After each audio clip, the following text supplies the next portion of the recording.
Hello everyone! Welcome back to the channel and welcome back to another vlog. So for today's video guys, imimit natin ang isa nating friend si Anne para makakwentuhan siya. So she is a practical nurse here in Finland and isi-share niya sa atin yung kanyang naging life dito sa Finland. Ayan. Hello guys! So kasama natin si Anne. My name is Mary Ann Gamo. I'm a Laihoitajä here in Finland. Gaano ka nakatagal sa Finland? 3 years and 8 months.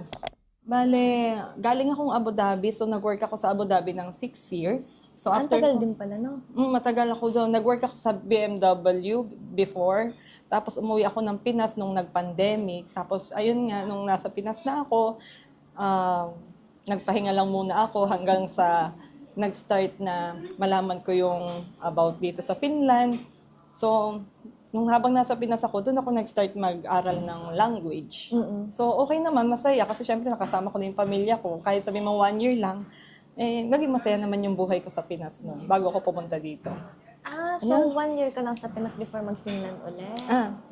Pero sa UAE pa lang alam mo na yung about sa Finland? Hindi. Wala akong idea. Pero before nasa UAE ako, talagang pangarap ko makarating ng Finland. Kasi nakikita ko sa mga advertisement yung Northern Lights. Sabi ko, gusto ko makapunta. So alam mo na may Finland? Alam ko may Finland, pero hindi ko alam na, alam mo yung parang pinapangarap ko lang siyang puntahan before. Kasi sabi ko may Northern Lights, tapos si Santa Claus. Tapos ginawa ko pa siyang screensaver sa computer ko noon eh. Talaga? Kasi sabi ko, saan makarating ako ng Finland? Nung nag-pandemic, sabi ko, uwi na ako ng Pilipinas kasi nga, gusto ko nang magpahinga muna. Tapos nag-resign ka lang Nag-resign na ako. Nag-resign na ako sa work kasi nga gusto ko na munang umuwi at magpahinga. Tapos sabi ko, bahala na pagdating sa Pinas. Ayun, hanggang sa doon ko nakita yung opportunity dito sa Finland. Kwento mo kung paano mo nakita yung opportunity sa Finland. Actually, since nasa Pinas nga ako, so syempre wala akong ginagawa nung nasa bahay lang ako. So nagbabrowse lang ako ng Facebook. Tapos nakita ko yung Silk Road na sabi ko parang parang may opportunity sa Finland. Di ako naman, submit ako resume, ganyan. Wala akong idea kung anong gagawin. Masasubmit lang ako. Hindi nagre-reply to si Silk Road. So ang ginawa ko, hindi ako nire-replyan din. Sabi ko, sayang to. Sabi ko, parang kailangan to, nursing grad. Sabi ko, pwede to. Tapos pinag-pray ko din to na sabi ko, baka ito yung reason ni Lord, bakit ako kailangan umuwi ng Pilipinas? Kasi pandemic yun. Naglakas loob ako umuwi. Parang hindi ko alam kung ano magiging buhay ko ba sa Pilipinas. Ganyan. Hanggang sa yun nga, nag-search ako, sabi ko paano makapunta kasi hindi ako nire-reply ni Silk Road. Parang nakasampung submit na ako ng resume. Walang reply kahit isa. So naisip ko, nakita mo lang siya sa Facebook? Facebook lang. Silk Road actually direct yung nakita ko. Tapos, ayun nga. Tapos hanggang sa sabi ko, i-search ko kaya to sa YouTube. Nag-search ako sa YouTube. At doon kita nakita. Kaya message kita, nanood ako ng videos mo. Ang sinabi mo, top make. Top make. O sabi ko, top make naman pala. Sabi ko, tapos, yun na, doon na, nag-contact ako sa top make. Tapos, nag-reply sila na kung paano yung application, ganyan-ganyan. Tapos yun yung start na nag-message na rin ako sa'yo. Kasi sa'yo ko talagang video nakita yun. Kasi hindi ako nire-reply ni Silk Road. Kasi ang Silk Road, dito na siya sa Finland. So, ang tie-up niya is yung Top Make sa Pilipinas. So, talagang technically, sa Facebook ko lang talaga siya nakita. Tapos sabi ko, kung hindi ko napanood yung video mo, hindi ko malalaman na si Top Make palang humahawak sa Pilipinas. So, yun, hanggang sa doon na nag-continuous na nag-attend na ako ng mga orientation, nag-aral na ako ng language, ayun. So, pinalad. Hanggang sa makarating na ako dito. Ayun. Gano'ng katagal yun from start na nag-reply sa'yo ang Top Make? Siguro yung the whole process, inabot ng 9 months. 9 months? 9 months, oo. Kasi pati yung pag-alis. Oo.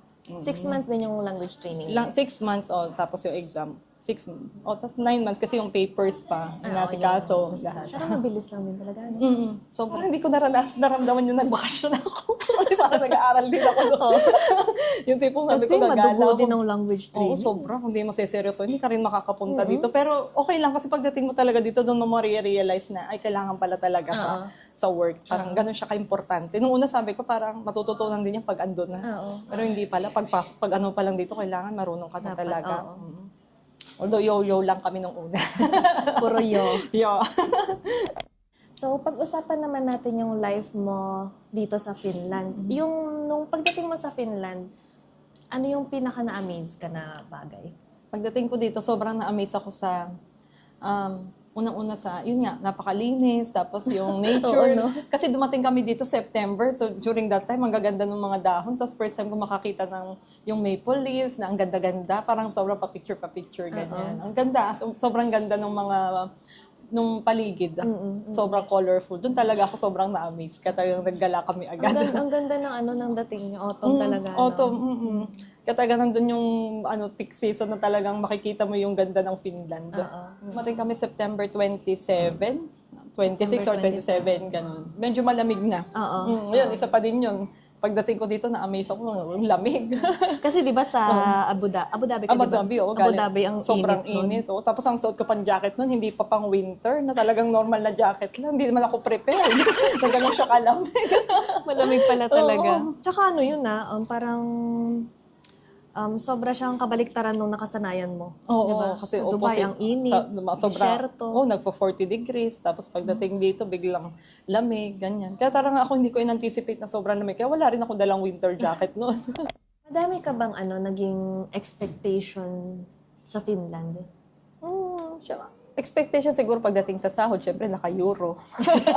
Mas mataas. Oo, tsaka syempre, Europe na to parang, di ba? Ang taas na expectation pag Europe. Tapos syempre yung weather, makakita ka ng snow. May mga ka naman, parang failed expectations. Ganyan. Failed expectations. Na akala ko ganito, yun pala hindi, ganun.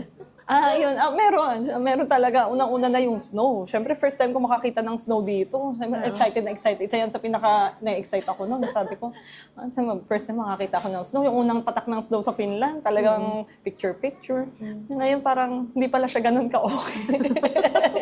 Tapos, siyempre, yun nga, yung siguro sa language, parang inisip ko na parang enough na yung knowledge namin nasa Pilipinas. Parang, okay na yun. Pero pagdating pala dito, since iba't iba na yung taong kausap mo, Dudugo na pala yung ulong mo. Tsaka iba-iba sila magsalita na ng Finnish. Parang may mga mabilis, may mabagal. So, hindi mo pala agad yung maintindihan ba? Na parang ganun. Parang akala ko dati, enough na yung napag-aralan namin sa Pilipinas ba? Parang ganun. feeling mo ready ka na, Oo, parang kaya ready mo na ako. Pero pagdating dito, parang ano yun? Nga pa din pala. Oo. Kamusta ka naman sa work ngayon? Sa work, okay naman. Siyempre, normal lang namin sa may stress, ganyan. Pero so far, okay naman yung sa work. Kasi mabait naman yung mga clients namin. Tapos, ayun na, kapag naman ako, nakakapag-rest naman, yun yung importante. Hindi naman ako ganun stress, ganun. Yung mga workmates mo, okay naman sila? Okay naman sila. Maayos naman. Tsaka syempre, may mga kasama din akong Filipino. Kaya kahit pa paano, malaking bagay na hindi mo na-feel na mag-isa ka doon. Parang ganun. Kahit yung mga manager, okay lang. Oo, okay naman yung mga manager. Mabait naman sila. Ganun. At least, understanding din sila. Kasi may mga nababalitaan ako actually na parang hindi sila okay sa mga managers nila na... Okay na. Kamusta yung finish mo ba ngayon? Okay naman. Kaya Mala-mala. Yung tipong nakaka-survive lang per day. At least kaya na. Hindi naman yung sabi mong fluent, pero kahit pa paano nakakaintindihan naman. Ganun. Compared nung kararating mo. Siyempre, nung kararating talagang wala. Hirap din. May work balance ba? Feeling mo may work balance? Work-life balance ka ba? So tingin ko naman meron naman. Kasi, yun, minsan naman may mga off ako na mahaba. Ganun. No? Kumbaga, compare mo nun sa dati kong work na 1 day off lang ako for the whole week. Siyempre, laking kakaiba dito kasi dito, minsan 3 days off. Oo, magkakasunod. 2 days off. Oo, minsan, ngayon nga 7 days off ako. Kasi yung leave ko, di ba, hanggang 30 lang. Tapos 7 days ako walang pasok. Parang pinagdugtong yung mga... Oo, parang inipon yung off ko. Oo. So, feeling mo dito may work-life balance, pero nung nasa Abu Dhabi ka, wala masyado? Wala masyado kasi 1 day off lang ako nun eh. Para matutulog ka lang. Matutulog, maglalaba ka lang, ganyan. So, ano namang usually ginagawa mo pag day off mo? Pag day off ko, yan. Siyempre, pupunta ako dito sa itis, mag-iikot-ikot. O kaya kung nasa bahay lang ako, nagluluto, naglilinis, or kumakanta. Nagkakaraoke siya. Nakikita ko yung mga niya. Mga story niya. Oo, yun, mga kanta-kanta lang doon. Ayun. Minsan, nunod ng movies, ayun. Pero dito lang ako sa era, hindi ako masyado lumalayo. Hanggang Itakeskos lang. Hindi ka masyado nagpupunta sa may Helsinki Center? Hindi, unless may kailangan ako doon. Ganyan. Susulitin natin tong buffet na to. Hungary, Estonia, yan, Sweden, Latvia. Latvia. Tapos, yun lang. Yun pa lang. Hungary pa lang ba yung napunta mo? Yung kasama mo sila? Yan, Hungary yun. Hungary. Mag-travel, oh. Kasi nga tamad ako minsan gumala. Oo. Minsan gusto ko sa bahay na lang muna, gano'n. Ano yung worst moment mo dito sa Finland? Worst moment, so far actually hindi ko pa naman masasabi na worst. Siguro yung ano lang, yun nga, siguro yung stress na lang din minsan. Siyempre minsan yung pag malayo ka sa family, pero yung like incident dito sa Finland, parang so far wala naman. Siguro yung pagka-miss ko lang sa family ko na, yun nga, during may mga special occasions, hindi ko sila nakakasama. Yun, siguro. Which is normal na problema ng OFW. Wala ka namang kunwari sa yung mga local dito, hindi ka naman naka-experience ng parang... Pambully? Oo, Hindi pambubully. naman. So far naman. Mababait naman halos yung mga nami-meet ko. So, maganda for you na wala ka talagang parang, wala kang masasabing worst moment sa Finland. Pero nagkaroon ka rin ba ng moment na naisipan mo or ginusto mo na lumipat na lang ng ibang country or umuwi? Siguro umuwi, hindi ko pa naisip. Siguro parang naisip ko, uuwi ako ng Pilipinas, ano magiging work ko doon. Pero siguro lumipat ng country, siguro pumasok sa isip ko yan. Oo. Kasi Dahil sa, language. sabi ko na eh. Yun yung talagang, parang ang hirap. Parang iba pa rin pala yung English country ka mag-work na parang may express mo yung sarili mo ng maayos. Pero kung yung language barrier talaga yun yung mahirap eh. Oo. Kaya parang naisip ko na lang humanap ng English country. Oo. Yun. Anong countries ang consider mo? Ireland. So, masasabi mong happy ka sa Finland? Oo naman. Naniniwala ka na ito ang happiest country?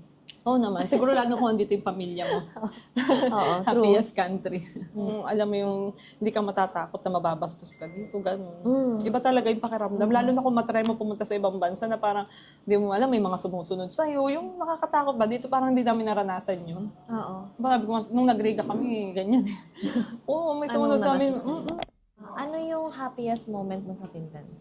Happiest moment. Siguro yung pag nagta-travel kami, yung hindi na namin kailangan kumuha ng visa, yung ganun, makapag-travel. Tsaka yun nga, kahit dito lang sa Finland, ang ganda kasi talaga ng nature dito. In your opinion, worth it ba ang Finland? Oo naman. Worth it talaga. Kasi nga, syempre, sa sahod, okay naman, hindi mo masasabi. Kasi totoo sinasabi, mataas ang cost of living, pero kasi nakikita mo naman din yung mga benefits eh. Hindi mo naman sasabihin na nagbabayad ka ng tax, tapos wala namang napupuntahan. Kasi nakikita mo dito, kasi nakikita mo yung ayos ng Finland eh. Kasi Lalo na yung may system may kasi system sila. Tapos syempre, lalo na kung may anak ka dito. Feeling mo ba napakinabangan mo na yung tax mo? Hindi ka. Hindi ka makapagpa-check. Pwede mo bang i-share yung yung sahod ng isang practical nurse sa Finland? Dumating kami dito, ang sahod namin, actually nag-start kami ng 2,000. Flat na 2,000. Flat 2K yun. na 2,000. Parang nasa ganun. 1,000. Ay, alam ko nasa 2,000 yun. Ngayon, magkano na ang basic ng Sa akin kasi parang nasa 2,500 ako. ang basic ng Tapos di ba private? Private, oo. Oo, private. Pero yung 2.5 na yun, syempre iba pa yun yung mga weekend. Weekend, diba? wala pa Oo, yun. Wala pa. Mm. Nagda-night Kung- shift ka. Hindi ako nagda-night. Actually, yun din yung kagustuhan ko na dito sa new workplace na hindi pa kami pino-force mag-night. Sa tingin mo, syempre, sinasabi natin, ang mahal ang cost of living sa Finland, tapos yung range ng sahod natin. Sa Finland ba nakakaipon pa? Ako naman, nakakaipon naman ako kahit pa paano. Kasi unang-una, hindi naman kasi ako magastos din eh. Tamang lang ako. Kung ano yung kailangan ko, yun lang. Sa pagkain siguro, kasi malakas akong kumain. Depende din talaga sa... Oo, yung parang nasa lifestyle. Oo, nasa Oo. lifestyle. Actually, sa totoo lang dito sa Finland, masabi mo mataas ang cost of living, pero sa pagkain, halos hindi naman sila naglalayo sa Pilipinas eh. Actually, Pansinin mo? So, ayun lang guys, ang buhay ni Anne dito sa Finland na more than 3 years, magpo 4 years na siya dito. Simple lang, pero nakaka-survive.